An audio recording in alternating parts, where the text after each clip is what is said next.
Welcome back to the channel, everybody. Last night I went to dinner, and after dinner went to the truck and Blue wouldn't start. I turned the key and it kept turning over, wouldn't start, so got it towed home. We're gonna go ahead and diagnose it and see if we can get it fixed.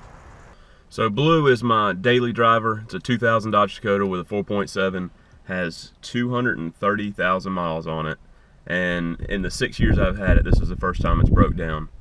Now on your Dodges, and I don't know exactly which ones, but if you don't have a code reader, you can turn the key 3 times and the code will pop up where your mileage is. Okay, as you can see, there's my mileage, and what I'm going to do is turn the key to the run position 3 times, and the 3rd time leave it on run.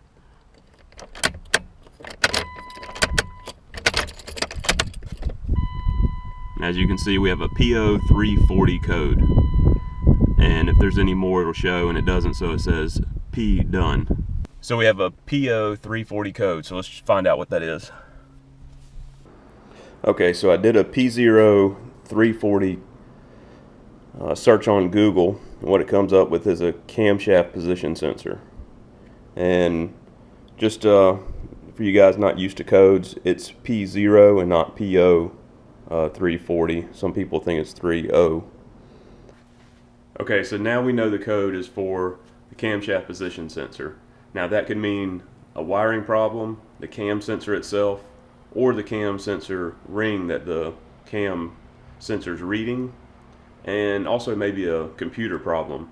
The most likely problem is wiring, maybe a rat chewed some wiring, or you mess something up while you're working on it, or the camshaft position sensor.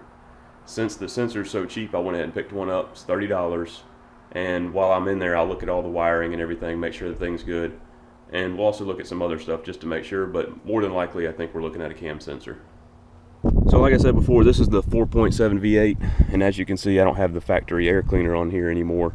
And if you did have the factory air box on here, you would either need to take it off, or it looks like you could go in through the wheel well. So the cam sensor is down on the front of the head, passenger side on the front. So I'm going to go ahead and unplug it. There's one bolt holding it in. Slide it out and see what it looks like. Okay, I went ahead and removed that air filter assembly just to give us a little more room. Let me get to this plug here.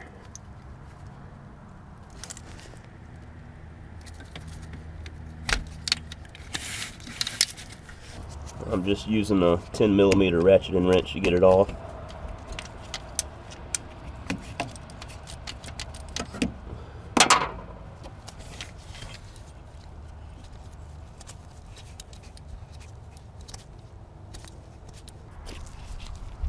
That's all that holds it in, just a little 10mm. Then we can pull the sensor out. I just twist it a little bit to break it loose.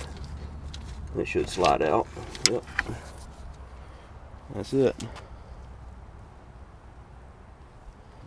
Okay, so here's the old cam sensor, and here's a new one I bought at the local parts store. It was $33, lifetime warranty. But as you can see, this thing's pretty long, and I can't get video up in there of what it looks like. But I stuck my finger in there, and you have the camshaft wheel on the end that this thing's reading off of, and I stuck my finger in there, and it's tight, it's fine, it's not like broken or anything. And also I looked at the wiring, and it looks okay. So we're just going to go ahead and install the new sensor. We're going to clear the code by we've disconnected the battery, so whenever we reconnect the battery, the code should be already cleared, and then we'll drive it and make sure everything's okay, make sure the code doesn't come back. Okay, so before installing the sensor, we're just going to clean up, wipe everything down, make sure nothing gets into the engine. So your sensor has a little rubber O-ring, and if you have problems with it going in, you can just add a little engine oil to it, make it slide in easier.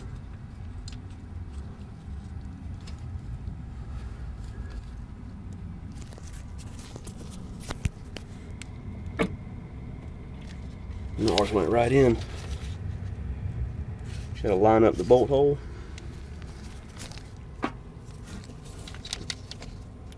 Get our bolt in here.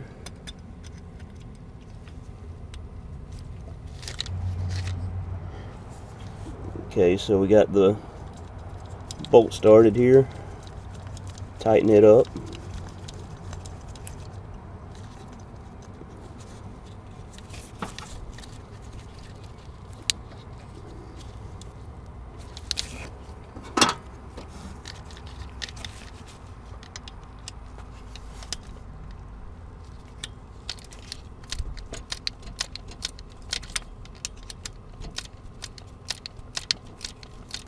Alright, she bolts tight.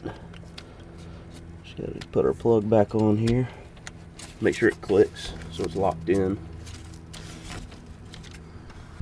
Okay, I got my battery hooked back up, and as you can see I hit it with the wire brush there. Now I've got this other crud I need to get off. So now that that's all back together, I can see if she starts. Alright, first off I'm going to go ahead and turn the key 3 times to see if the code cleared. Yep, P none. Okay, so my radio is canceled out all its memory. So now I'm going to try to start it up. Last night, like I said, I turned the key and it just plenty of strength in the battery, and starter was turning great. It just wouldn't crank, or it wouldn't start. So let's see what we get. Perfect.